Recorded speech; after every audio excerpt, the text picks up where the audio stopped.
Prometheus. दिल से कहूँ तो ये मूवी मेरी पर्सनल फेवरेट लिस्ट की मूवीज में से एक है। आगे बढ़ने से पहले आप लोगों को बताता चलूं कि एलियंस और प्रीडेटर का यूनिवर्स एक ही है जिन्हें इंजीनियर्स ने बनाया था। अब इसकी टाइमलाइन का वीडियो मैंने ऑलरेडी आज से करीब 12 वीडियोस पहले बना दिया था, जिसमें मैंने आपको इन मूवीज को किस ऑर्डर में देखना है ये बिल्कुल ठीक तरीके से बताया था। और अब इसी क्रोनोलॉजिकल ऑर्डर को फॉलो करते करते हम आ चुके हैं एलियन की फ्रेंचाइजी की तरफ, जिसके आने वाले टोटल 6 पार्ट हैं। 2 इसके प्रीक्वल है और 4 इसके सीक्वल हैं। तो कहानी का बेस लाइन समझने के लिए मैं इसके प्रीक्वल से इस फ्रेंचाइजी को स्टार्ट कर रहा हूँ। So now without wasting time चलिए आते हैं इस कहानी की मेन स्टोरी लाइन की तरफ। इस कहानी की शुरुआत उस वक्त से होती है जहाँ पर कोई जीव जंतु, कोई भी जनजाति एग्जिस्ट नहीं करती थी। तभी आसमान से एक स्पेसशिप एक झरने के किनारे आता है। उसमें से इंसानों जैसा ही दिखने वाला एक एलियन बाहर निकल कर आता है, जिसके हाथ में एक छोटी सी कटोरी होती है। इस एलियन को मूवी में इंजीनियर कहा गया है। जिसके बाद वो इंजीनियर उस कटोरी में रखा एक काले रंग का लिक्विड पी लेता है, जिसे पीते के साथ ही उसकी बॉडी में रिएक्शन होना स्टार्ट हो जाते हैं और उसकी पूरी बॉडी धीरे धीरे मेल्ट होकर उस पानी में बह जाती है। और अब धीरे धीरे जो उसकी बॉडी पूरी तरीके से पानी में घुल मिल गई थी, इसी वजह से एक नए ही बायोलॉजिकल स्ट्रक्चर का निर्माण हो जाता है। इनडायरेक्टली उस एलियन के डीएनए से इस धरती पर जीवन पनपने लगता है। जिसके बाद कहानी यहाँ से 35,000 साल आगे दिखाई जाती है। साल है 2090, यानी कि पुरानी वाली ब्लेड रनर से करीब 40 साल आगे का वक्त। इन स्टोरीज को मैं इस वे में एक्सप्लेन कर रहा हूँ जहाँ से हम वक्त के आगे बढ़ते बढ़ते सालों को एक्सप्लोर करते जा रहे हैं। जहाँ पर कहानी 1987 यानी कि फर्स्ट वाली प्रीडेटर से आज 2090 तक पहुँच चुकी है और आगे तो अभी हजारों सालों का एक बड़ा टाइम जंप आना बाकी है। Well, coming back to the main story, इस वक्त हम एक कपल को देख पाते हैं जिनका नाम होता है डॉक्टर एलिजाबेथ शॉ और उनका बॉयफ्रेंड डॉक्टर चार्ली। ये लोग अपनी रिसर्च करते करते एक गुफा में पहुंच चुके होते हैं, जहाँ पर इन्हें कई सारे चित्र दिखाई पड़ते हैं जिनमें इंसान अपने से काफी बड़े साइज के लोगों की पूजा कर रहे थे। साथ ही इन चित्रों में इंसानों का आसमान में उन तारों की और इंडिकेशन था जो कि इस धरती से कई ज्यादा दूर थे। जिसके बाद अब ये सारी इंफॉर्मेशन को अपनी टीम में बांट रहे थे और यहाँ पर यह बताया जा रहा था कि आज से 35,000 साल पहले के लोग भी इस बात को जानते थे कि इस दुनिया के बाहर भी एक दूसरी दुनिया है। हालांकि टेलीस्कोप और बड़े बड़े यानों का इन्वेंशन तो इन्हीं सालों में हुआ है और पृथ्वी से बाहर निकलने पर हमें ये बात पता चली थी कि दूसरी दुनिया में भी जीवन यापन पॉसिबल है। तो फिर इतने टाइम पहले आखिर इन लोगों को ये बात कैसे पता चल गई? ऐसे चित्र पिछले कई सदियों में अलग अलग देशों में अलग अलग जगहों पर मिले हैं। उस वक्त तो किसी से कम्युनिकेशन करने का कोई सिस्टम भी नहीं था, तो आखिर इन पुराने लोगों को ऐसी सेम घटनाएं कैसे पता चली? इन सभी चित्रों में, ड्राइंग्स में, पेंटिंग्स में बस यही जिक्र था कि ऊपर से दूसरी दुनिया के लोगों ने आकर इस धरती को एक नया वरदान दिया। फाइनली ये लोग इस कंक्लूजन पर पहुंचते हैं कि जिसने भी हम इंसानों को बनाया वो चाहते हैं कि हम उन तक पहुंचकर उनका धन्यवाद करें और साथ ही उनसे इस जीवन की उत्पत्ति का रहस्य भी जाने।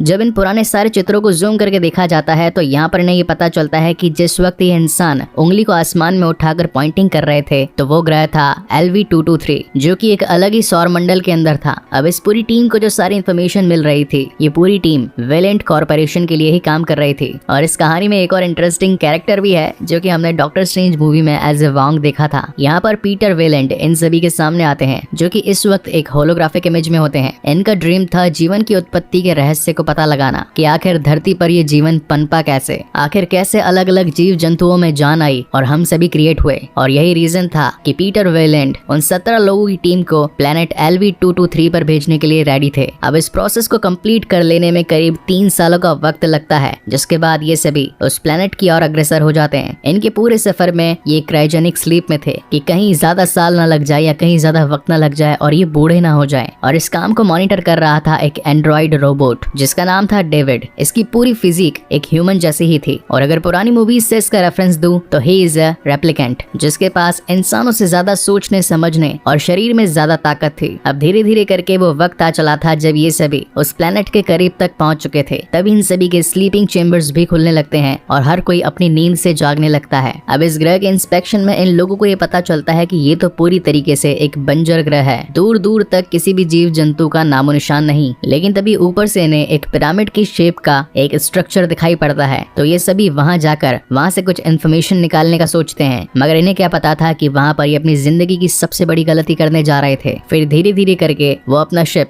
वहां की धरती पर लैंड करते हैं, जिसके बाद उस एनवायरनमेंट के लिए बनाए गए प्रॉपर तरीके के गैजेट्स में बैठकर ये सभी उस पिरामिड वाले स्ट्रक्चर में जाने लगते हैं। इस मूवी में अपने थॉर मूवी वाले हाइमडाल भी हैं, जो कि इस कहानी में बीइंग अ पायलट का रोल निभा रहे हैं। ये सभी एक एक करके उसमें अंदर जाने लगते हैं। तभी डेविड को वहाँ पर एक ग्रीसी लिक्विड दिखाई पड़ता है। इन लोगों के पास इस वक्त हाई टेक्नोलॉजी के गैजेट्स थे जिनकी मदद से वो इस पूरे पिरामिड को स्कैन कर सकते थे। और जब ये सारे गैजेट्स उस पूरे पिरामिड को बहुत ही अच्छे तरीके से होलोग्राफिक वे में स्कैन कर डालते हैं तो ये धीरे धीरे आगे बढ़ने लगते हैं, जहाँ पर इन्हें अंदर जाने का दरवाजा मिलता है। ये दरवाजा एक पुरानी भाषा के कोडिंग से लॉक था, जहाँ पर ये एंड्रॉइड रोबोट यानी कि डेविड उस लॉक को खोल देता है और तभी इसे कुछ होलोग्राफिक इमेजेस दिखाई पड़ती है जो कि इंजीनियर्स की थी और वो भागते हुए अपनी जान बचा रहे थे। ऐसा लग रहा हो मानो कि इनके पीछे कोई बड़ा दैत्य पड़ा हो, लेकिन उनमें से भागते हुए एक इंजीनियर वहीं पर गिर जाता है और बंद होते दरवाजे से उसका सर कट गया था। जब ये लोग चेक करने के लिए उस जगह पर पहुंचते हैं तो उन लोगों को सचमुच उस इंजीनियर का शरीर दिखाई पड़ता है। इनके पास कुछ एडवांस्ड इक्विपमेंट्स भी थे जिनकी मदद से वो ये पता लगा सकते थे कि आखिर ये शव कितना पुराना है, जिसे स्कैन करने पर एलिजाबेथ शॉ को ये पता लगता है कि ये बॉडी करीब 2000 साल पुरानी है और अब जो दरवाजा पिछले 2000 सालों से बंद था उसके ऊपर कुछ कोड्स लिखे थे। अब डेविड जो कि एक एंड्रॉइड रोबोट था यानी कि रेप्लिकेंट, उसके पास में कई सारी लैंग्वेजेस को पढ़कर उनका निष्कर्ष निकालने की ताकत थी, जिनकी मदद से फाइनली वो उस दरवाजे को खोल देता है। और ये सीन इस मूवी का एक one of the best scene है, जहाँ पर एक इंजीनियर के खोपड़ी का बहुत बड़ा स्ट्रक्चर बनाकर बीइंग अ रिचुअल मेंटोर यहाँ पर रखा गया था। जब ये सभी यहाँ अंदर आ रहे थे और टॉर्च की मदद से इधर उधर देख रहे थे तो इन्हें कुछ सिलेंड्रिकल शेप के बहुत सारे ड्रम दिखाई पड़ते हैं। अब क्योंकि इतने टाइम से ये दरवाजा सील था और यहाँ पर एयर कंडक्ट नहीं हो रही थी, लेकिन जैसे ही इन लोगों के आने से यहाँ का दरवाजा खुला तो इस कमरे की दीवारों में जो ऊपर चित्र बने थे वो हिलने लग गए थे। ऐसा लग रहा हो मानो कि जैसे उनके अंदर भी कोई जान थी। और जो सिलेंड्रिकल ड्रम्स वहाँ पर पड़े थे उनमें से एक ब्लैक कलर का लिक्विड निकलने लगता है। इस मूवी में इस लिक्विड को नाम दिया गया है ब्लैक गू। ये पॉटी वाला गू नहीं है, इस गू में लाइफ छिपी है। तभी प्लेन में बैठा पायलट इन लोगों को बताता है कि इस ग्रह का माहौल धीरे धीरे खराब होता नजर आ रहा है। दूर से एक बवंडर हमारी ओर चलता आ रहा है, तो जितना हो सके उतना जल्दी तुम सभी इस पिरामिड से बाहर निकलकर मेरे साथ यहाँ से निकलो। मगर एलिजाबेथ अपनी इतनी बड़ी रिसर्च यूं ही खाली जाया नहीं जाने दे सकती थी, इसीलिए वो उस इंजीनियर का सर अपने साथ ले जाती है। वहीं सभी लोगों से छिपकर वो एंड्रॉइड रोबोट एक सिलेंडर को अपने साथ ले लेता है। अब ये लोग इतनी जल्दी में निकले थे कि इन्हें ये भी नहीं पता था कि कौन कौन साथ में आया है और कौन नहीं। तभी इन्हें पता चलता है कि 2 लोग तो पीछे ही छूट गए। तभी शिप के कमांडर ये बताते हैं कि तुम टेंशन मत लो, इस वक्त एक जोरदार तूफान आ रहा है, इसलिए अगले दिन हम तुम्हें रिट्रीव कर लेंगे। वहीं सीन शिफ्ट होता है लैब में, जहाँ पर उस खोपड़ी के ऊपर रिसर्च चालू हो चुकी होती है जिसे कि डॉक्टर शॉ उस पिरामिड से लाई थी। इस सर के ऊपर हेलमेट जैसा एक कवच बना था और जब उस कवच को हटाया जाता है तो वो फेस भी एक इंसानों के फेस जैसा ही लग रहा था, लेकिन तभी वो हिलना स्टार्ट कर देता है। ऐसा लग रहा हो कि वो किसी दर्द से जूझ रहा हो और देखने पर ऐसा लग रहा था कि उसके सर से जरूर कुछ तो निकलेगा, इसलिए वो लोग उसे एक सील टाइट चैम्बर में कैद कर देते हैं और तभी वो सर फट जाता है। कुछ टाइम बाद में जब उसके डीएनए को एनालाइज किया जाता है तो पता चलता है कि इंजीनियर्स का डीएनए और इंसानों का डीएनए सेम है, यानी कि उन्हीं की वजह से हम इंसानों की उत्पत्ति हुई और हो सकता है कि शायद ये कभी हमारे पूर्वज हुआ करते होंगे। सीक्रेटली डेविड किसी के साथ बात कर रहा था, लेकिन किससे बात कर रहा था वो इस वक्त पता नहीं चलता। जिसके बाद डेविड उस सिलेंडर में से कुछ ट्यूब्स को बाहर निकालता है और उन ट्यूब्स के अंदर भी एक अलग टाइप का ब्लैक गू था,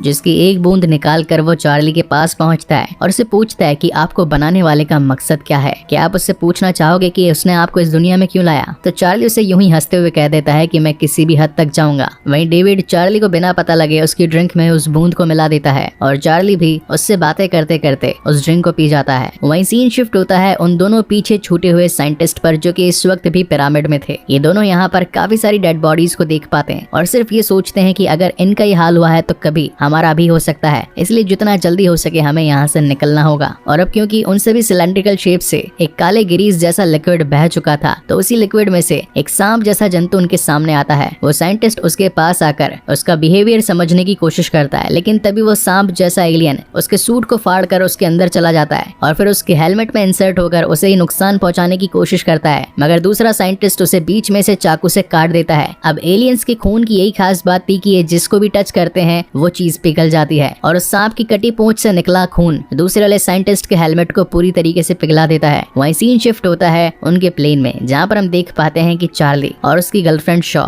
यहाँ पर इंटीमेट होने लगते हैं। अगर देखा जाए तो ये सब कुछ उन बातों की वजह से हुआ था जो कि उस डेविड ने आकर इससे बोली थी। उत्पत्ति का रहस्य क्या है? तो ये भाई साहब उत्पत्ति का रहस्य ढूंढने के लिए एलिजाबेथ शॉ के पास पहुंच गए थे। वेल सीन शिफ्ट होता है नेक्स्ट मॉर्निंग और जब डेविड अपने आप को कांच में देखता है तो उसे अपनी बॉडी के अंदर कुछ चेंजेस आते दिखाई पड़ते हैं, जिसके बाद ये सभी उस पिरामिड में अपने बाकी दोस्तों को बचाने के लिए निकलते हैं। लेकिन उन दो में से एक की तो जान जा चुकी थी और दूसरे की हालत काफी ज्यादा खराब थी। थी। जिसके बाद ये सभी उसे अपने शिप में लाने लगते हैं, मगर डेविड को वहाँ से और भी ज्यादा इन्फॉर्मेशन जुटानी थी। इसी वजह से वो उस पिरामिड के अंदर और आगे चला जाता है, जिसके बाद वो एक सर्कल शेप के कंट्रोल रूम में पहुंचता है, जहाँ पर उसे ये पता चलता है कि ये कोई पिरामिड नहीं बल्कि इन एलियंस का एक स्पेसशिप था। गलती से डेविड के हाथों से उस कंट्रोल रूम के कुछ बटन्स प्रेस हो जाते हैं, जहाँ से अगेन एक होलोग्राफिक इमेज उसके सामने आती है और यहाँ पर उसे पता चलता है कि इन इंजीनियर्स का अगला निशाना तो हमारी पृथ्वी थी और इनके शिप में जो इतना सारा ब्लैक लिक्विड है वो दरअसल इनका एक बायो वेपन था, जिसकी मदद से चाहे तो ये किसी प्लेनेट को एक जीवन प्रदान कर सकते हैं या फिर उसे पूरी तरीके से खत्म भी कर सकते हैं। जिसके बाद कंक्लूजन पर डेविड पहुंचता है कि जरूर ये इंजीनियर्स अपनी बनाई गई संरचना यानी कि इंसानों से खुश नहीं होंगे और इसी वजह से वो इन्हें मिटाने के लिए निकले होंगे। साथ ही डेविड वहाँ पर एक स्लीपिंग चैम्बर को भी देख पाता है, जिसके अंदर इस वक्त एक इंजीनियर सो रहा था, माइट भी 2000 सालों से। यहाँ चार्ली की हालत काफी ज्यादा खराब होती जा रही थी। वो ना तो ठीक से चल पा रहा था और बल्कि उसके शरीर में दर्द भी हो रहा था। उसका पूरा फेस मानो काला काला सा हो चुका था। ऐसा लग रहा था कि सारे नसों में खून की जगह कोई काला द्रव्य दौड़ रहा हो। इसी वजह से शिप की कमांडर उसे अंदर आने से मना कर देती है। एलिजाबेथ उसे बार बार कहने लगती है कि ये मेरा पति है, हम इसे यहाँ पर नहीं छोड़ सकते, इसे तो हमें अंदर लेना ही होगा। लेकिन चार्ली खुद भी कहने लगता है कि शायद मैं किसी चीज से इन्फेक्टेड हो चुका हूँ, इसलिए मुझे यहीं पर जलाकर खाक कर दो। तब कमांडर वहाँ से एक फ्लेयर गन लाकर चार्ली को वहीं जला देती है। हालांकि एलिजाबेथ को काफी बुरा लगता है, लेकिन वो अपने साथ किसी इन्फेक्शन को नहीं ले जाना चाहते थे। जिसके बाद वहाँ से आए हर शख्स को एनालाइज किया जाता है, जिसमें ये पता चलता है कि एलिजाबेथ 3 महीने की प्रेग्नेंट है। ये बात सुनकर तो एलिजाबेथ काफी ज्यादा शॉक हो जाती है, क्योंकि उसने तो इंटीमेसी एक रात पहले ही करी थी। तभी डेविड बताता है कि ये कोई इंसानी बच्चा नहीं बल्कि एक एलियन है, इसीलिए वो इतना जल्दी बड़ा हो रहा है। जहाँ पर एलिजाबेथ कहती है कि इसे तुरंत मेरे शरीर से निकालो, मगर डेविड ऐसा नहीं करता, बल्कि उल्टा उससे कहता है कि इस जीव को हम पृथ्वी पर लेकर जाएंगे और उसे एनालाइज करके दूसरे जीवों का रहस्य जानेंगे। लेकिन एलिजाबेथ को इतना पेन हो रहा था कि वो अपने आप को उस दर्द से छुटकारा दिलाने के लिए उसे बेहोश करके एक लैब में एंटर कर जाती है। उस लैब में एक ऐसी मशीन थी जो कि पूरी बॉडी में कहीं पर भी कोई भी प्रॉब्लम को स्कैन करके उसका हैंड टू हैंड सोल्यूशन निकाल देती थी। जहाँ पर एलिजाबेथ इमरजेंसी डिलीवरी को एक्सेस करके उस मशीन के लेजर से अपना पेट काट कर उस एलियन को बाहर निकलवाती है। अब कहीं वो एलियन उसे नुकसान ना पहुंचा दे, इसी वजह से वो उसे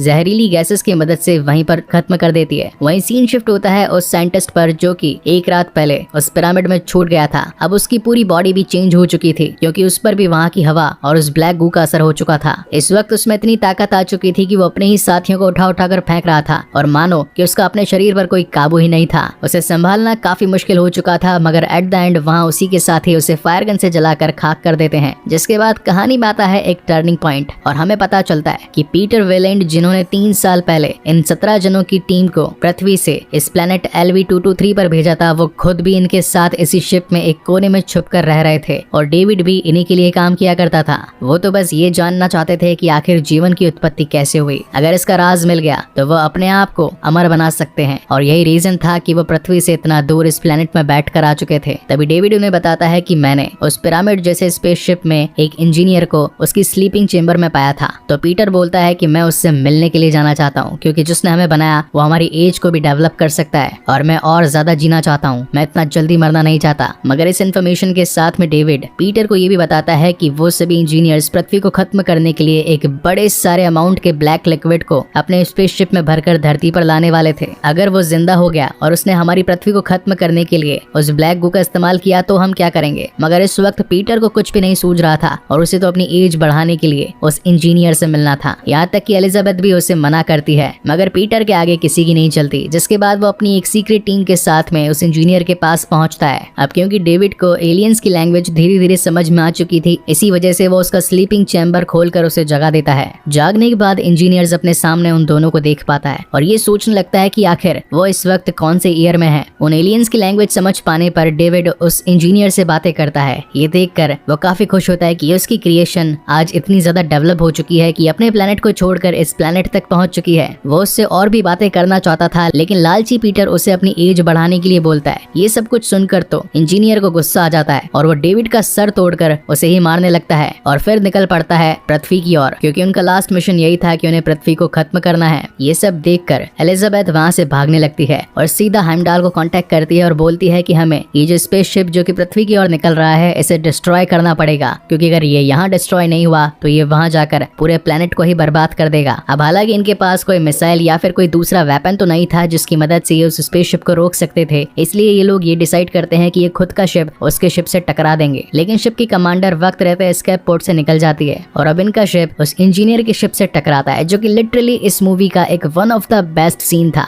2018 में आई इस मूवी के CGI सचमुच काबिले तारीफ है और यही रीजन है कि ये मूवी मेरी फेवरेट मूवीज की लिस्ट में से एक है। अब इस पूरे प्लेनेट पर इंसानों के नाम पर सिर्फ एलिजाबेथ ही बची थी, उसके बाकी साथी मारे गए थे। तभी हम देखते हैं कि इंजीनियर जिसका शिप क्रैश हुआ था वो उस क्रैश में भी बच गया था और वो एलिजाबेथ को जान से खत्म करने के लिए उसके पीछे पीछे आता है। मगर वक्त रहता एलिजाबेथ को याद आता है कि उस पॉड के अंदर वो एलियन का बच्चा भी था जिसे कि उसने अपने पेट से डिलीवरी के टाइम पर बाहर निकाला था, जिसका दरवाजा खोलते हम देख पाते हैं कि वो एलियन अब काफी ज्यादा बड़ा हो चुका था और वो आकर सीधा इंजीनियर को अपना निशाना बना लेता है। इस पूरी लड़ाई में एलिजाबेथ काफी ज्यादा इंजर्ड हो चुकी थी, लेकिन तभी उसे डेविड का मैसेज आता है। ये उसकी टूटी हुई मुंडी थी जो कि उससे बात कर रही थी और वो उसे बताता है कि मैं तुम्हें वापस अर्थ पर लेकर जा सकता हूँ, लेकिन शर्त यह है कि तुम्हें मुझे फिर से ठीक करना होगा। पहले तो डॉक्टर शो उसे मना करती है क्योंकि उसी की वजह से ये सारा कांड हुआ था, लेकिन बाद में एलिजाबेथ मान जाती है। उसका मोटिव था जिंदा रहना, मगर वो अर्थ पर न जाकर इंजीनियर्स के ग्रह पर जाना चाहती थी और ये पता लगाना चाहती थी कि आखिर क्यों ही उन्होंने इंसानों को बनाया और फिर उन्हें डिस्ट्रॉय भी करने वाले थे। जिसके बाद कहानी के एंड में हम ये लोग देख पाते हैं कि एलिजाबेथ और डेविड उन्हीं इंजीनियर्स के एक दूसरे शिप की मदद से वहां से निकल जाते हैं और इसी के साथ ये मूवी यहीं पर खत्म होती है। लेकिन इस मूवी के पोस्ट क्रेडिट सीन में हम ये देख पाते हैं कि जिस बड़े एलियन ने इंजीनियर को इन्फेक्ट किया था उसकी बॉडी से एक नए प्रजाति का एलियन जन्म लेता है जिसे कि जेनोमॉर्फ कहा जाता है और बेसिकली ये वही एलियन होता है जिसे कि हमने